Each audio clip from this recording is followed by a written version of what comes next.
talking about models of transportation networks, old and new formulations. Yeah, thank you very much for the introduction. So originally I was planning to talk about elastic shape optimization, so optimization of the shape of an object which is on a mechanical load, and I've done some work on that in the two-dimensional case some years ago, and I have a student who tries to extend this to 3 dimensions, but unfortunately we don't have enough new results yet, so I decided to talk about a very closely related cousin of this, namely optimization of transportation networks. And maybe at first glance the relation is not so clear, not so obvious, but maybe towards the end of the talk I can make some comments in this direction.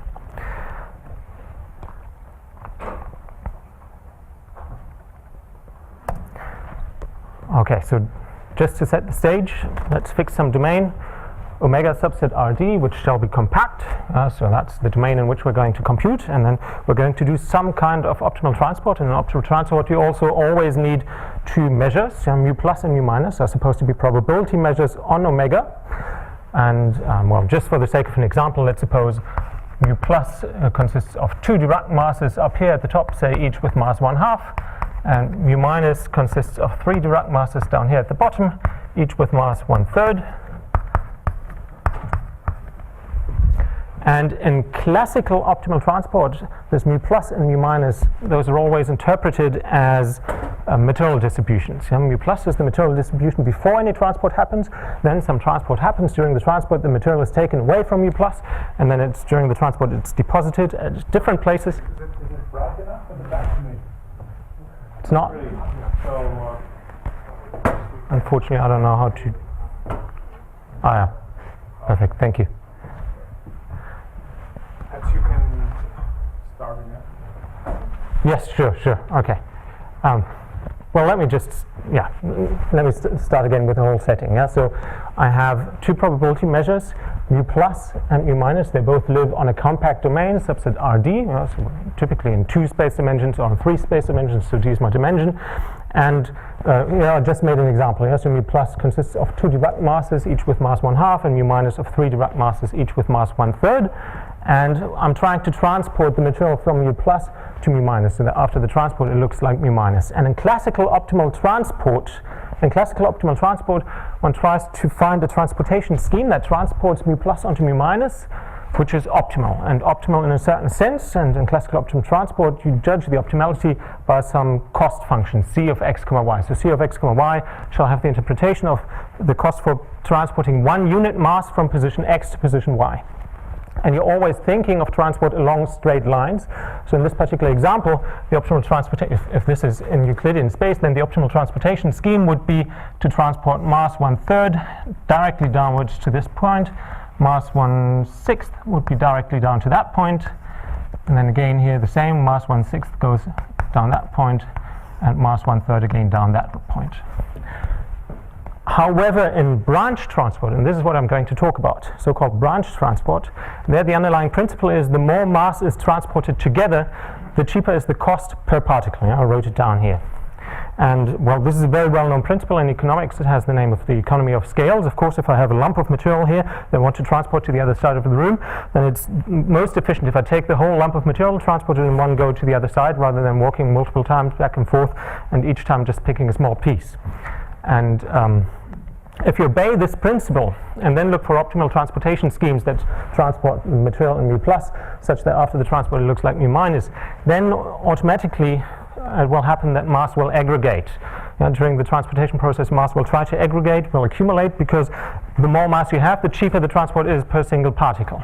And that leads automatically to transportation networks, to optimal transportation networks, which are which have the structure of branched, of very complicated hierarchical branch structures. Yeah, so in this example here, for instance, what will happen is this mass, the mass 1/2 here, that will not directly split up and move to this position and this position, but rather will move together for a certain while, and then only then it will split up, and part of it goes there, the other part goes over here.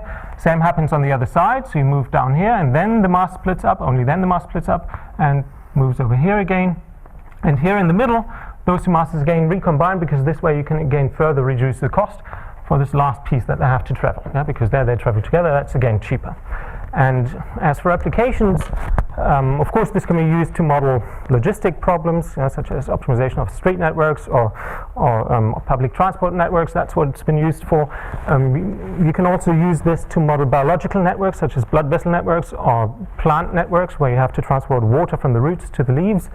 And even this has also been used to model river patterns. So there's many different kinds of applications.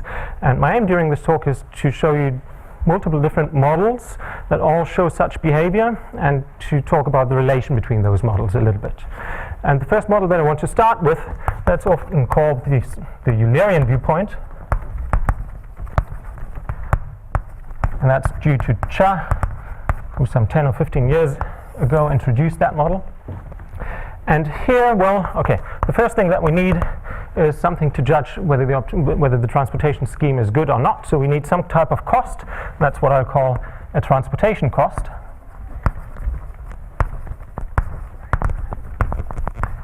That's a function tau from, well, okay, so tau, what's the interpretation of tau of m? Tau of m shall have the interpretation of being the cost for transporting mass m along 1 unit distance. Okay, and that means tau has to be a function from the non-negative reals, right? Because you can't transport negative mass again into the non-negative reals, because the cost always has to be non-negative. Then if you transport nothing, so tau of 0, of course, shall be 0. That doesn't cost you anything. Then tau shall be increasing. The more you transport, the more costly it is. And then it shall be sub-additive. And that's the most important property of the tau. That's the one that encodes this economy of scales up there. Sub-additivity, just in the sense that if here I have mass A and mass B, then it's cheaper to transport mass A plus B together. So tau of A plus B is less or equal than transporting mass A first, so tau of A plus and then tau of B. So that's exactly the economy of scales there. Mass wants to be carried together. Okay, so that's sub-additivity, and the last requirement is just lower semi-continuity. So tau shall be lower semi-continuous. Well, from the mathematical viewpoint, of course, that's very natural for well-posedness of the model in the end. And also from an application viewpoint, that's quite a natural assumption. For instance, if the transport happens using lorries, then you can fill each lorry up to a maximum capacity, and only if you exceed that capacity, then suddenly the function value can jump up. Okay, so that's our transportation cost. Let me give you a few examples of these, what's been used in the literature. So the original branch transport model, so most people in that community, when they talk about branch transport, then what they refer to is just a special case. That's tau of m is equal to m to the power alpha for some alpha from the open unit interval. So it would be something like this, square root of m, for instance. That might be a possible transportation cost. Another example is that's also been used in the literature, that's urban planning. That has been used to model public transport networks. And, well, originally it was formulated in a completely different way, but it turns out you can interpret it in this framework by choosing tau of m is equal to the minimum of a times m, comma m plus b for some a greater than 1 and b greater than 0. So essentially it's just a piecewise linear function, something like this, with 2 linear pieces. And then the last example I want to give to you is the Wasserstein 1 distance. So that's a very classical optimal transport distance. That's been used very often, and that you can also recover in this framework, namely just by choosing tau of m is equal to m. So just a linear function. Okay. Now that's how we're going to judge whether a transportation scheme is good or not. But how do we describe the transportation scheme? Well, for that, what one typically does is one introduces so-called discrete transport paths. So a discrete transport path is nothing else but a weighted, directed graph. So I call it G, with vertex set V, and we have an edge set E, and a weight function W. And the weight function W, so W of E, shall have the interpretation of being the mass flux through the edge E. So that's mass flux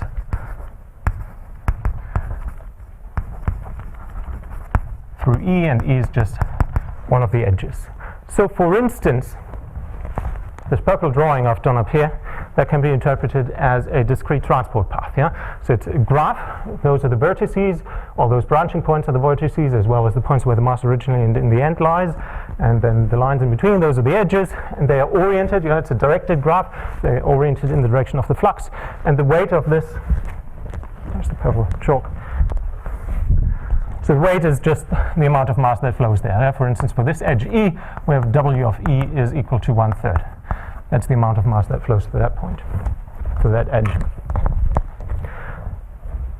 Okay, now, as you can easily imagine, the space of discrete transport paths of finite graphs is not large enough to describe all possible optimization schemes or optimal optimization schemes. So, or optimal transportation schemes, because I mean, a graph can only transport a finite number of Dirac masses onto a finite number of Dirac masses, but it can't do anything more complicated.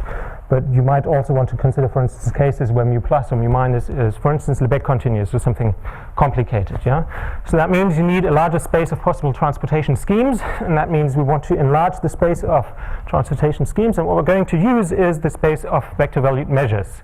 And that's why I want to associate with each of these discrete transport paths now what I call an associated flux, denoted by F subscriptum G, so G refers to this graph up here, and that, well, so this Fg, that shall be just a vector valued radon measure, so I denote it by RCA, so regular countably additive measures from omega into Rd, so essentially just like a vector field, but it can also be a measure, it can be concentrated in lines, and it's given, so its formula is just, it's the sum over all edges in our graph of, well, W of E, how much mass flows, then the unit tangent vector to the edge, and then times the one-dimensional Hausdorff measure restricted to the edge E. So up here, for this particular example, it would be really a measure that lives exactly on those lines. So the support of the measure is just the support of the graph, and in each point it's got a vector component, and the vector component is pointing exactly tangentially to the edge in the direction of the flux, and the length of the vector is just how much mass flows through the edge. Okay. And it's clear that for any discrete transport path, I can describe using such a vector valued measure. Okay, now for those discrete transport paths, what we still need is to write down the cost. That's what I call the discrete cost. And that, of course, depends on tau, my transportation cost of G, and that is equal to, well, where do we pay something? We pay something on each edge. We have transport on all of the edges, so that means we have to sum over all the edges of, and how much transport do we have through the edge E? Well, that's W of E, that's the mass going through that edge. What does that cost? Well, that costs tau of W of E. But this is the cost for transporting along one unit distance. Now here we're transporting just along the length of the edge E. So that means I have to multiply by the length of the edge E, so by the one-dimensional Hausdorff measure of E. Okay, so that's the discrete cost. And now, so this cost is defined for all discrete transport paths. So it's defined on a subset of all vector valued measures.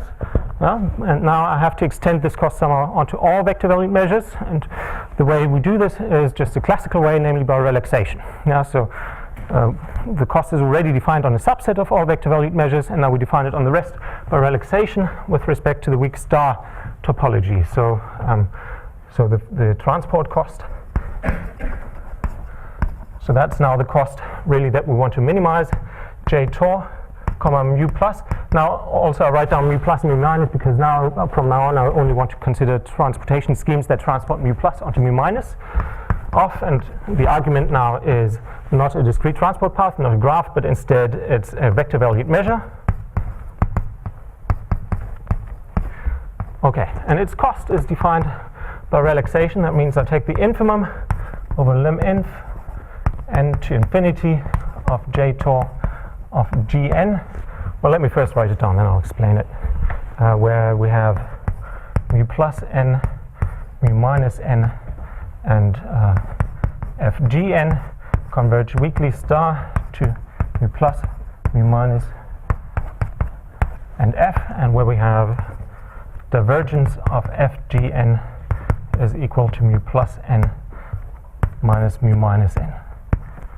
Okay, so I want to define the cost for this vector valued measure, radon measure, and I do this by approximation. So I approximate this f by discrete transport paths, and the way I approximate it is in the weak star sense, in the sense of weak star convergence of measures. So FGN, that's exactly the same as this one, that's just the associated measure, and that shall converge weakly star to the f.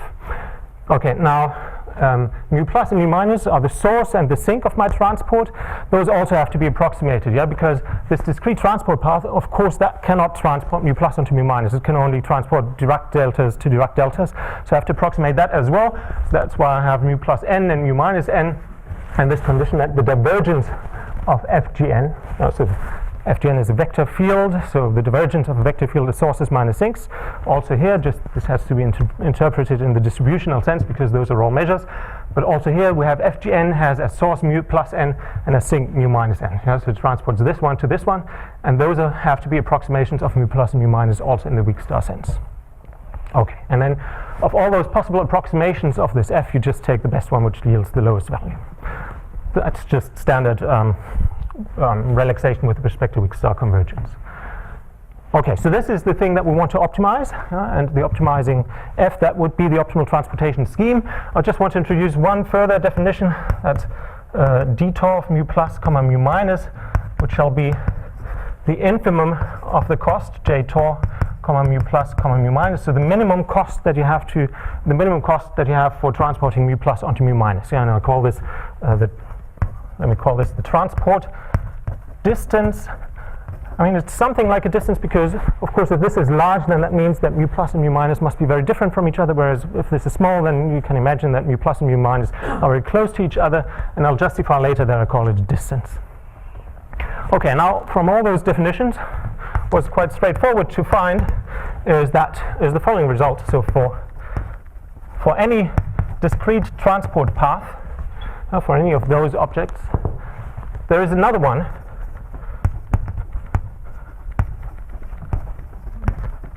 which solves the same transportation task. So it has the same, let me say, same mu plus and mu minus, so the same source and same sink, and solves the same transportation problem. And furthermore, it has non-greater cost. And, okay, now first of all, it has a tree structure.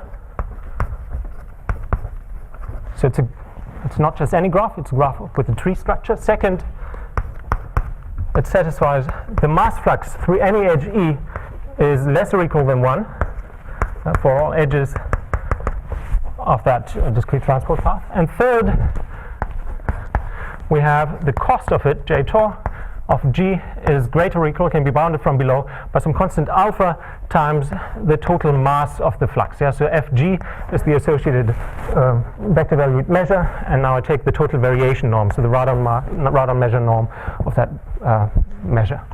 Okay, and this constant alpha, that can even be explicitly written down, so that's the infimum of Tor of m divided by m for all m from the unit interval. And because Tor is sub-additive, it is known that this is really a strictly positive constant. Okay, so this is actually not difficult to obtain. I'll just briefly explain to you how that works. So now you have a discrete transport path, so a graph, and imagine it does have a loop. So it does not have a tree structure, but instead there's a loop somewhere inside. So either mass is flowing around in the loop, or mass first travels together and then splits up and then recombines again and it continues flowing.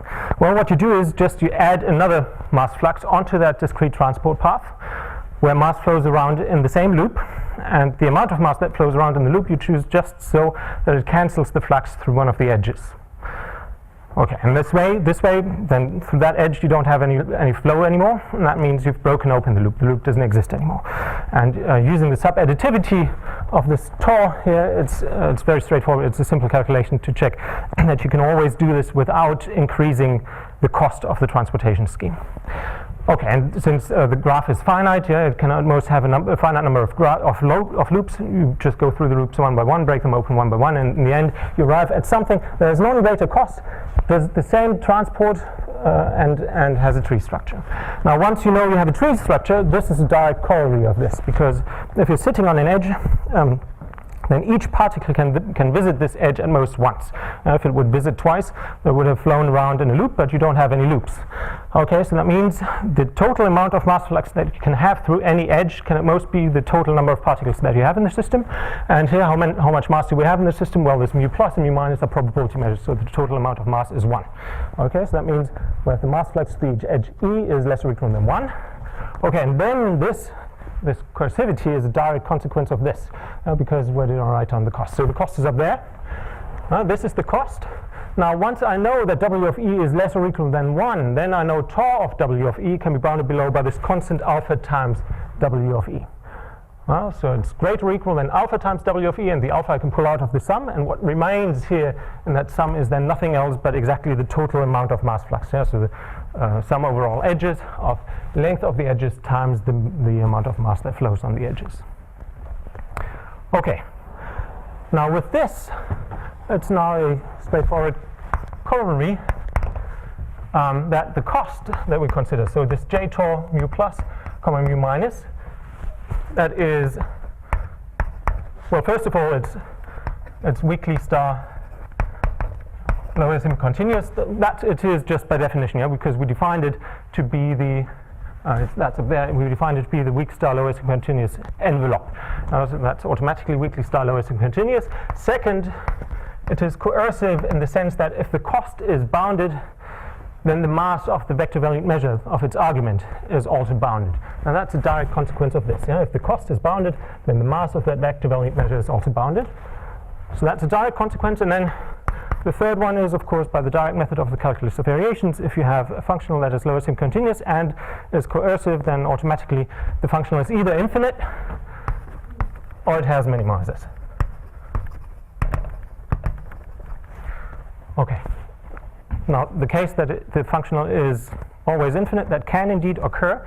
So imagine, for instance, if this mu plus is Lebesgue continuous, then what you would need is an infinite graph with lots of infinitely many fine branches, and through all of these infinitely many fine branches, you have an infinitesimal flow. Yeah? So you have lots of branches with a flow that's close to 0.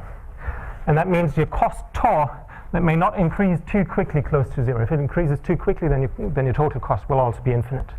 Okay, and to avoid that case, I just want to introduce what I call admissibility. So tau is admissible. So this transportation cost tau is admissible.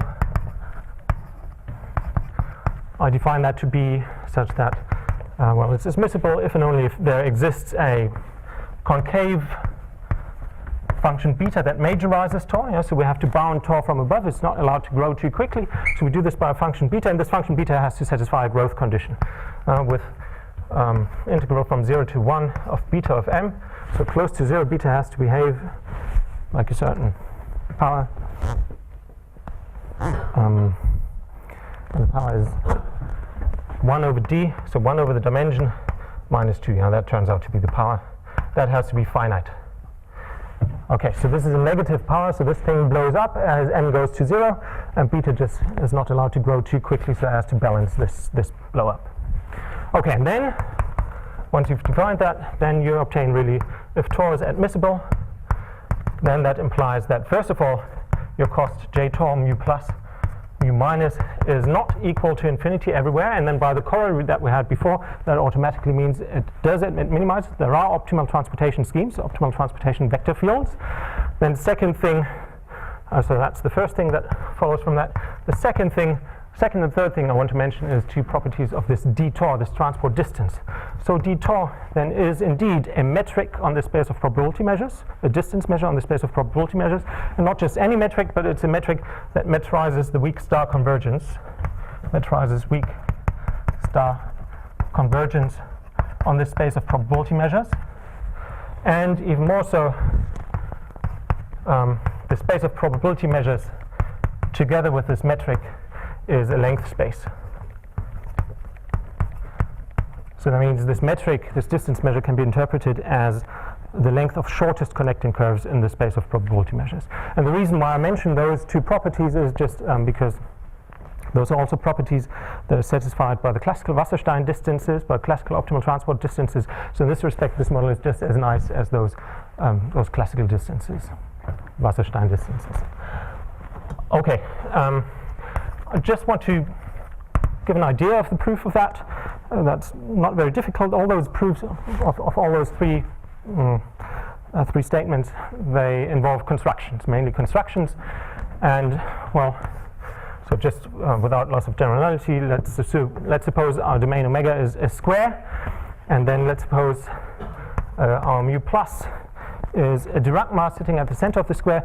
That you can always assume without loss of generality, yeah? Because if you just, all you want to show is that the cost is not infinite, that means you have to be able to construct a transportation scheme that has finite cost. Okay, and now if mu plus is distributed somewhere throughout the domain, then in the first step you can transport it onto a single Dirac mass, and a second step from the single Dirac mass again to mu minus, which is distributed somewhere. And that means as soon as you know you can transport at finite cost to a single Dirac mass, then you're done. Yeah? Because if both of these are finite, then the total cost is also finite. Okay, so mu plus is here a Dirac mass, and then mu minus is distributed throughout the domain, and then you just do easy hierarchical construction. So you divide your square into 4 quadrants, and then you introduce branches of your network that go from the center to the centers of the 4 quadrants, and for each quadrant you check how much mass is needed in that quadrant, and that's exactly the amount of mass that you send into that quadrant. Yeah? And then you just iterate. So on the next level you subdivide this quadrant into 4 quadrants, and then again introduce those branches, and you send exactly the right amount that's needed in that quadrant along each of these branches, and so on and so forth. Yeah? So you iterate this ad infinitum, and of course that then in the end solves the transportation scheme, transportation problem. Yeah? So you transport exactly mu plus onto mu minus, and so now all you have to show is that the cost is finite. Well, so you can easily estimate the cost. So J tau of G is equal to, well, okay, so it's a hierarchical construction. That's why I first sum over all the levels. Yeah, so level 1 shall be those large squares. Level 2 would be with the next finer squares, all those finer squares. Level 3 then even further, and so on and so forth. And then on each level, so I sum over all the edges on level L of, and then the costs are just copied from up there. Yeah? So that's tau of W of E times the one-dimensional house of the length of the edge E. Now on each level, the length of the edge E is always the same. Yeah? The length of all those edges on that level are all the same length, and the length is just, so that is sum over all levels, and then the length is the same. It's square root of the dimension times 2 to the minus L times 2 to the minus L. So that's the length of all the edges, so I can pull out the length from this sum, and then here the sum for all the edges on level L. And tau of W of E, well, tau, we said tau shall be admissible, so I can bound above tau by beta. So that's less or equal than beta of E.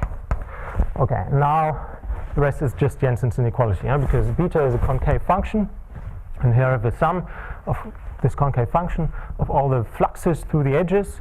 And if I now replace all so the fluxes through all the edges are different. If I replace all those fluxes by the average flux of each edges, if I make each edge have the average flux, then by Jensen's inequality I increase the cost. So that means this is less or equal than the sum over all levels of square root of D times 2 to the minus L, so that's just copied. And then here the sum, well, if I replace them all by the same number, then the sum turns into the number of branches that I have.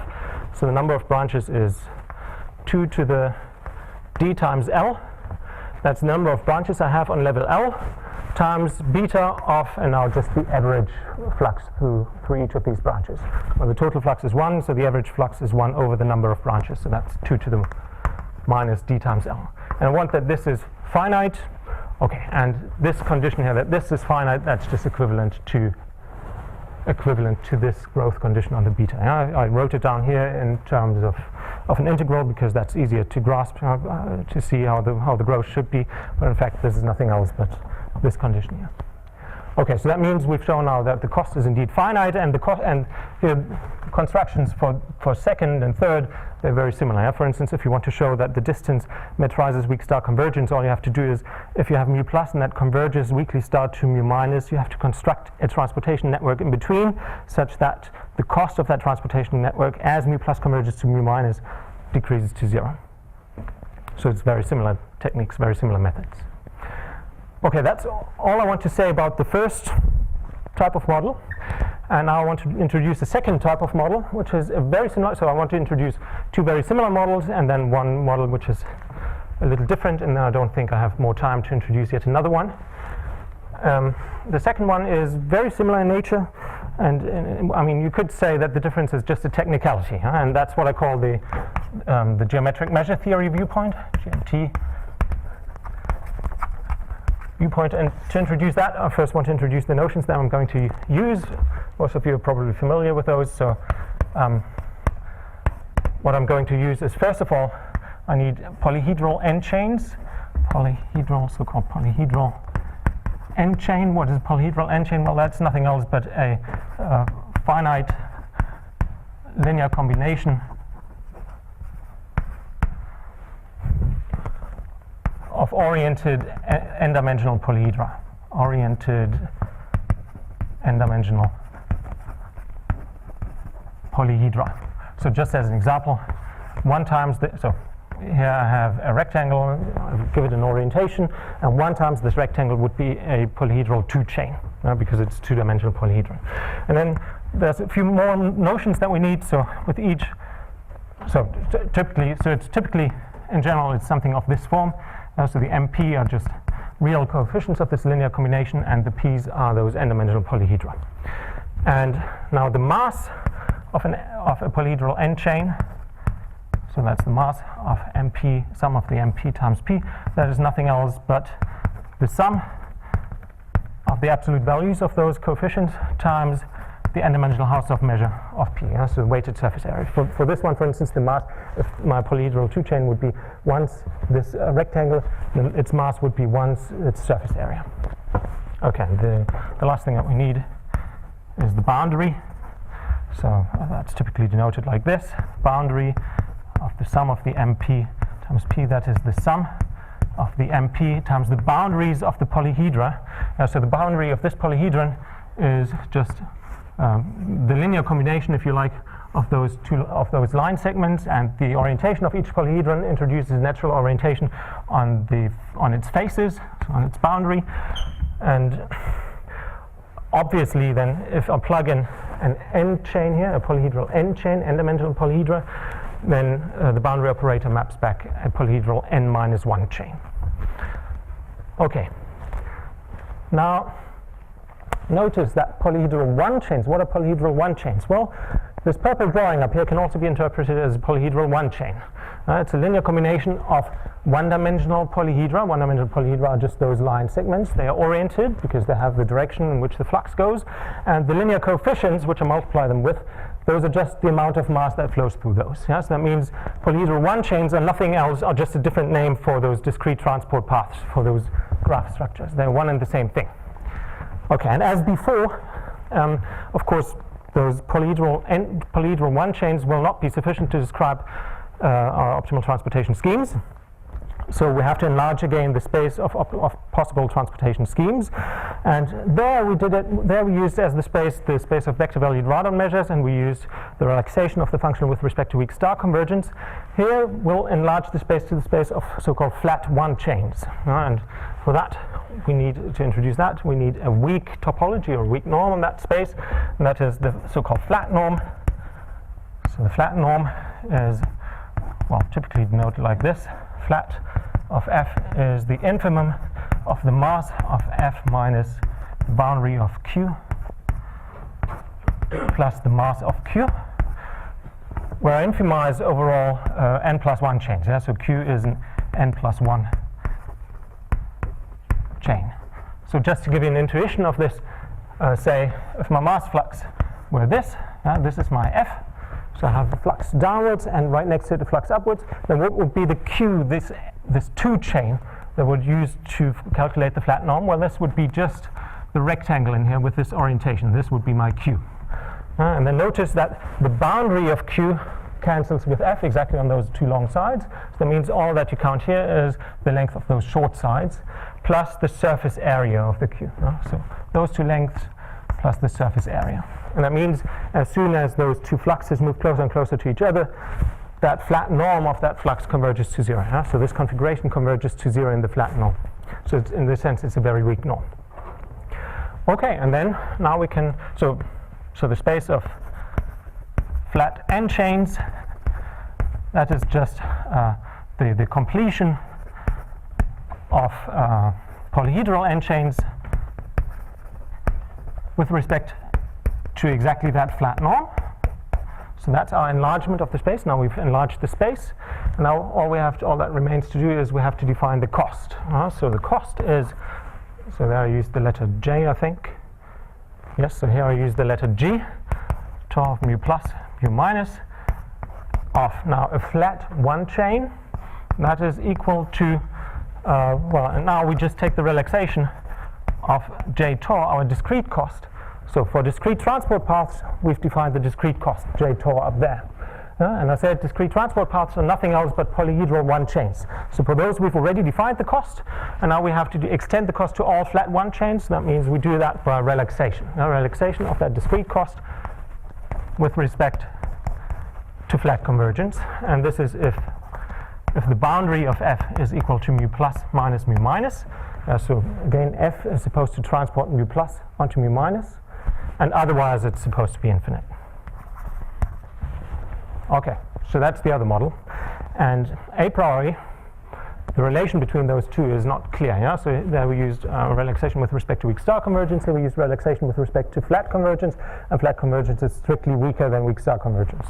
So in principle, this might be strictly smaller than the other model. There might be two different models.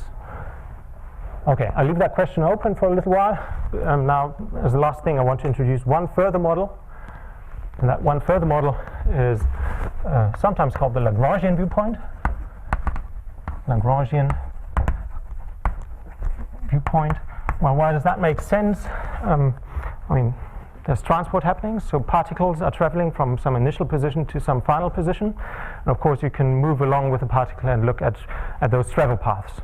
And that would be then a typical Lagrangian viewpoint. Yeah? And what we need there first is what's often called the reference space. Reference space, that's nothing else but a measure space.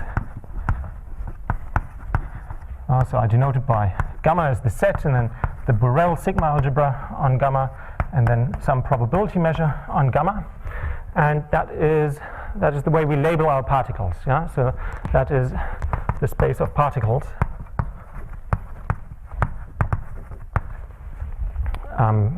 So because it's the space of particles, what you want is that gamma be uncountable, and the probability measure shall have no atoms.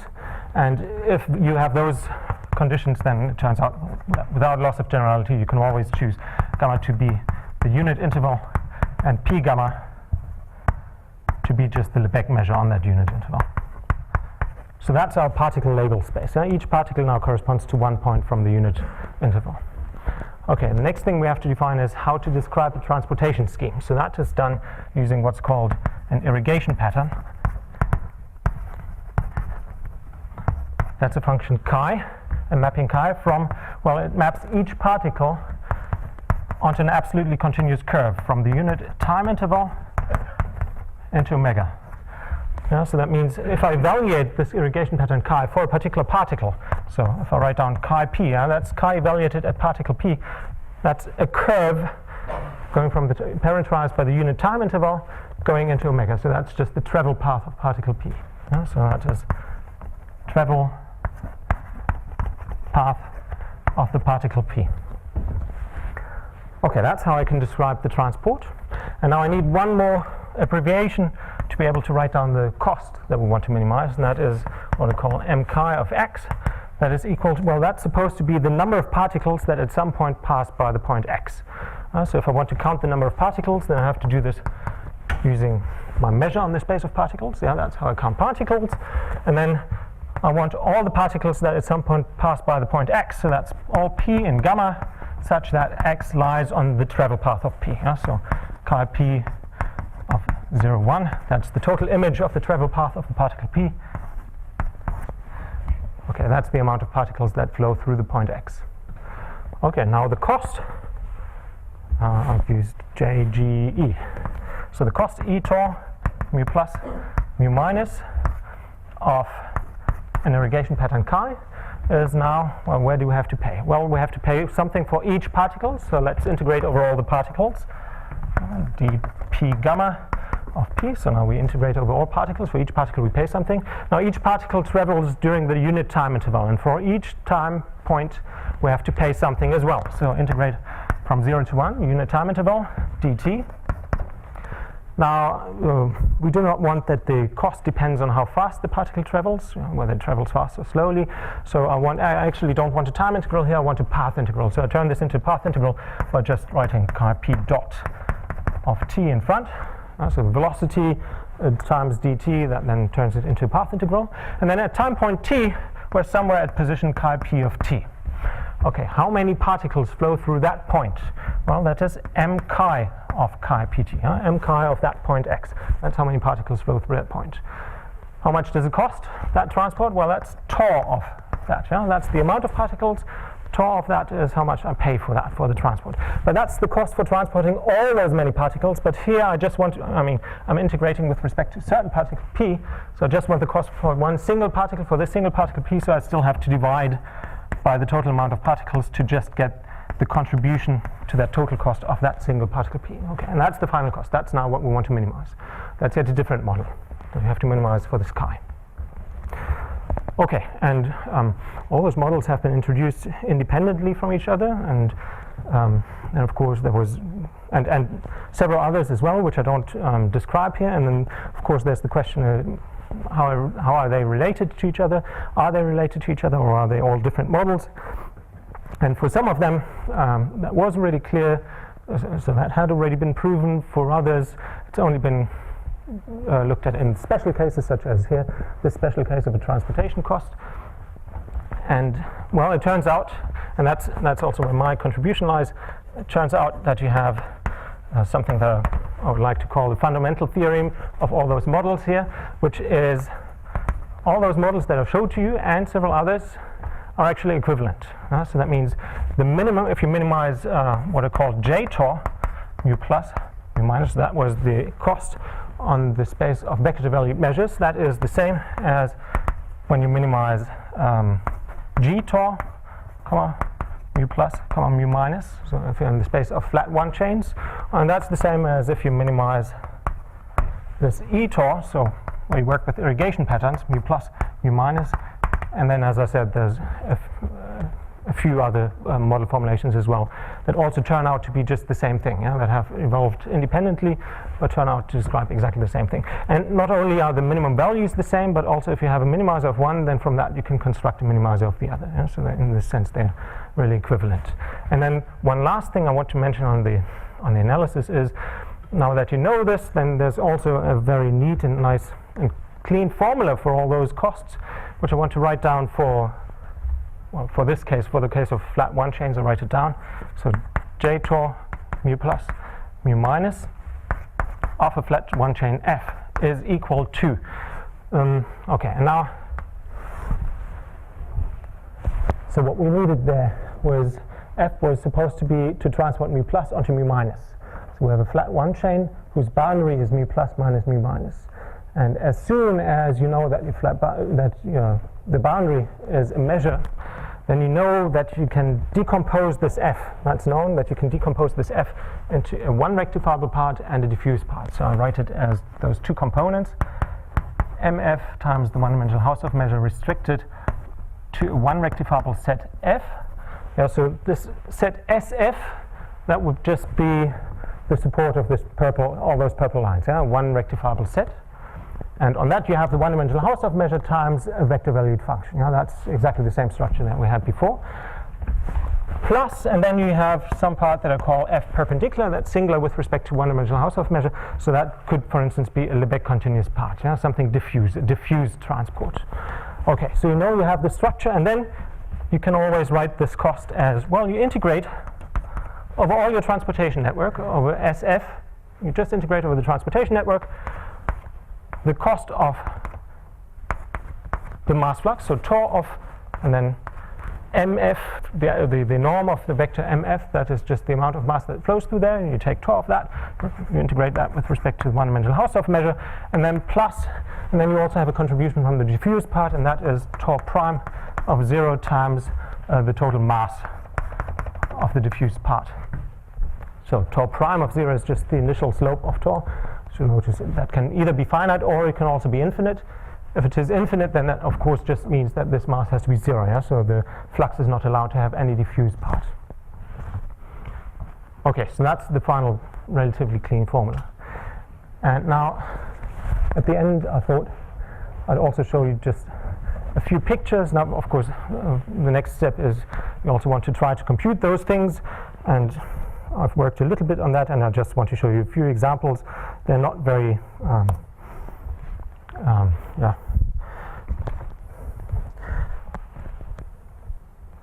I'll go up and down, page up, page down. What do I have to do?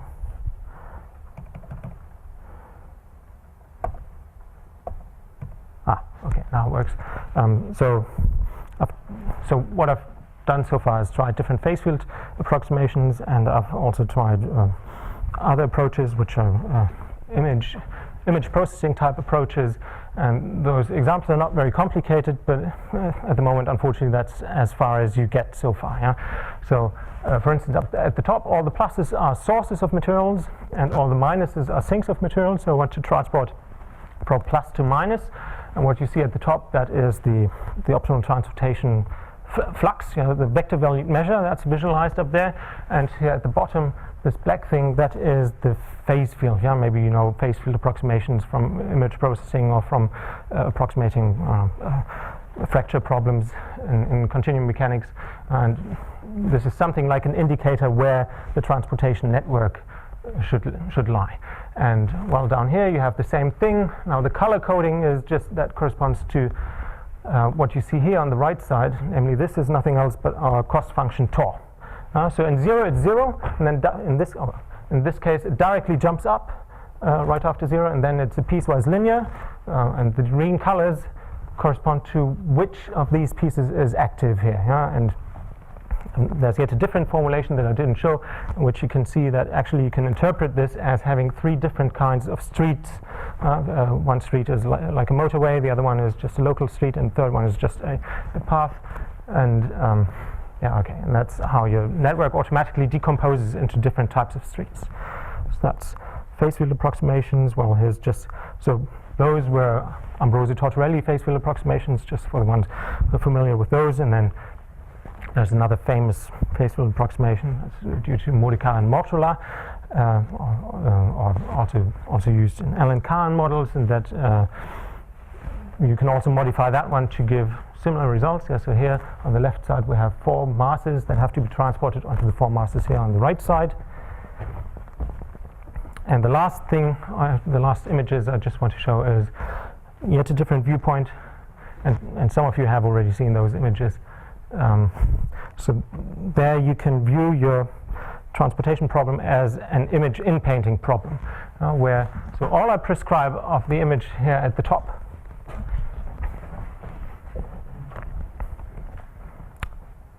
pointer. So of the image at the top, I forget everything that's inside, and all I remember is its values on the boundary. And the values on the boundary are prescribed in a certain way that's related to how much mass I have. So here I'm supposed to have 16 sources evenly distributed at the top, and then 16 sources evenly distributed at the bottom, just Dirac masses at the top and at the bottom. And from those, in the first step, I calculate what the boundary values of the image should be. And then I view it as an image in-painting problem. Image in-painting means you have an image, but most of the pixel values you've forgotten, and you try to in-paint them. And there's a certain functional that you want to minimize here, which is like a Mumford-Shah functional. So you penalize image discontinuities. And what you see here is this image is then a piecewise constant. What comes out is a piecewise constant image with a certain set of discontinuities, and those and the functional is chosen in exactly such a way that the discontinuities are exactly your transportation network. Okay, and the reason why I did this was that for such Mumford-Shah problems, there exist convex reformulations. So you can turn this highly non-convex problem into a convex problem, and then use convex optimization tools to either calculate this explicitly or to find estimates on the energy.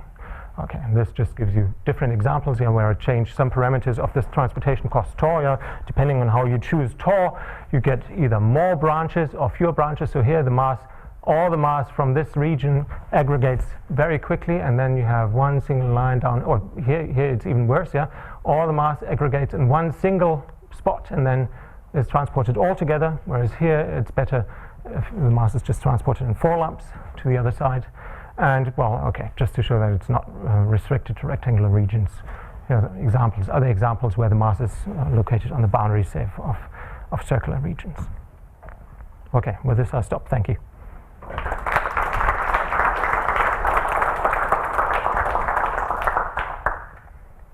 Questions? I have two questions. One is related with this model with one chains. Can you include in your cost function something which is related with the orientation of the path? Yes, you can make it. And as you mean something like anisotrope? You mean something like anisotropy? For instance, yes. Or Yes. even the relation between the mass and the orientation. The cost may depend on both, so depending on how much. Yes, so in principle there's no reason why you wouldn't be able to just replace the, well, all you need to do is up there, right? You have to replace it in the discrete cost. The tau, of course, that may also depend on the orientation, that's right, yeah. And then what the relaxation of that looks like, I don't know off the top of my head, but I guess people working in Mumford-Shah problems have already figured that out, at least for the 2D. So in 2D, in two space dimensions, so the structures that I have here are codimension 1, and in 2D, the gradients or discontinuities of images are also codimension 1. So that means you could just transfer the relaxation results from Mumford-Shah directly to the setting. Does that answer the question? Yeah. So, but I mean, the equivalence between the different. Oh. This equivalence. I mean, in 2D, this is a partition problem at the end. Yeah. The equivalence still holds. The equivalence is that is based on. So, what lies under this equivalence result here between the flat one chains and the weak star relaxation is an approximation argument of flat one chains. Somehow that you can approximate each flat one chain you can approximate in a strong norm. Yeah, so the deformation theorem. It's something like a right. So it's not as easy as the deformation theorem because I want to use a strong norm that's got to do something with. I mean, in the end,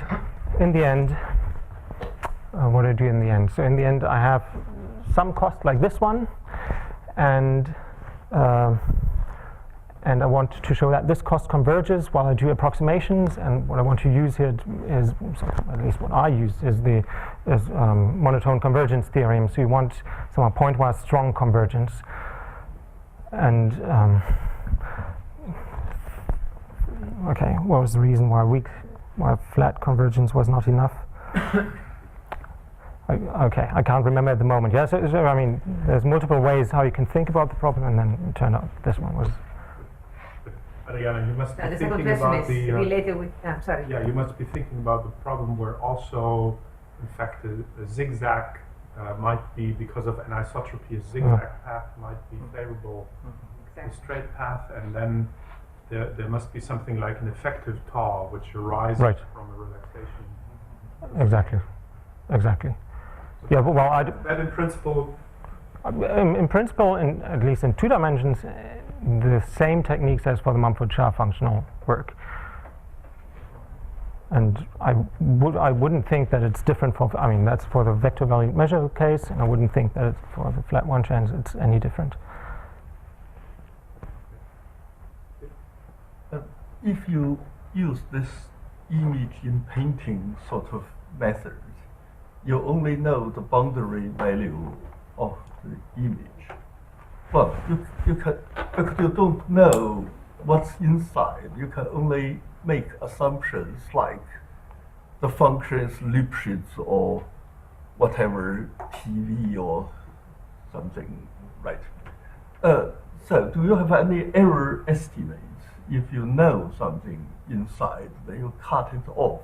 Then by using your method, you get another function. Whether you have any error estimate in terms of the property of the function, because you don't know anything inside, right? Yeah. Okay. So I guess there's 2 answers to that question. So it's not a standard in-painting problem in the sense that I don't want to recover some information that got lost, but I just reformulate it as an in-painting problem. Yeah? So in the end, the optimization problem that I solve looks just like an in-painting problem, and then I take the toolbox of in-painting problems and just apply that to that problem. Yeah? So there's nothing that I really would like to recover. So in this sense, of course, it doesn't make really sense to check whether the image that I get out of that has any, corresponds to any ground truth and measure errors of that. But on the other hand, so now the second answer, maybe that answers. To minimize this directly, you have something, right? The original model there. Exactly. So I minimize one of these models, just reformulate If you use Montfort-Shaw as the in-painting problem, you get another solution, whether they are close or not. There's okay. The solution is Some simple cases you can find the minimizer, right? yeah. As I said, so I turn this into using another convex relaxation step by lifting this problem. So here it's an optimization problem in 2 space dimensions, and then this trick from the Montfort-Shaw community is you can lift this into an optimization problem in 3 space dimensions, which suddenly becomes convex. And that means if the relaxation is tight, which in many cases it is, so you see the results that you obtain, they look really, they are sharp, so you get transportation schemes. If this relaxation is tight, then you will always achieve the minimizer, and you can estimate the error, how far you're away from the minimizer, just using convex duality, so the duality gap. So you can write down the dual problem, numerically also compute the value, so you can solve the dual and the primal problem simultaneously numerically, and then from the duality gap you get an estimate of how far away from the true solution you are. Got the error estimate. That's what I understand under the error estimate. Yes, have you got some estimate about the difference? I haven't computed it. No. But our algorithm uses the error estimates as a stopping criterion. But I don't know what the values really are. So I don't know right now. We just chose one tolerance. Okay, I have a question because I have the same question that has already been done. Because you started from a directed graph for what I see, and then you said that you can model this via a vector measure. Okay, not seen, but in this case you will never be able to see the orientation of your set, no? So, how to say, in the second model, maybe you can implement what she was asking, but in the first one you will never be able to see that in the same subset. You have it depends on how you reach place A from place B. I mean, in your model, if you go from A to B, it's always equal to go from B to A. In this one, the first one. It's always equal to do what? It's equal to? If you have to transport something from a point A to a point B, yeah. This will always be the same as transporting from B to A. No. The vector value measure? Well, subset will be the same. So, if you use the same subset, I mean, if I have to go use the same subset, but it's oriented. It's still oriented.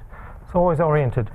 In the flat one, so you say in the flat case anyway, but here as well. Yeah, those are vector valued measures. This measure has an orientation. The value that you take, not the domain which is defined, not the. I mean, you have a line from A to B. Yeah. And this depends just on the line because it's subset of Rn. It does not depend on. I'm sorry, I don't get the question.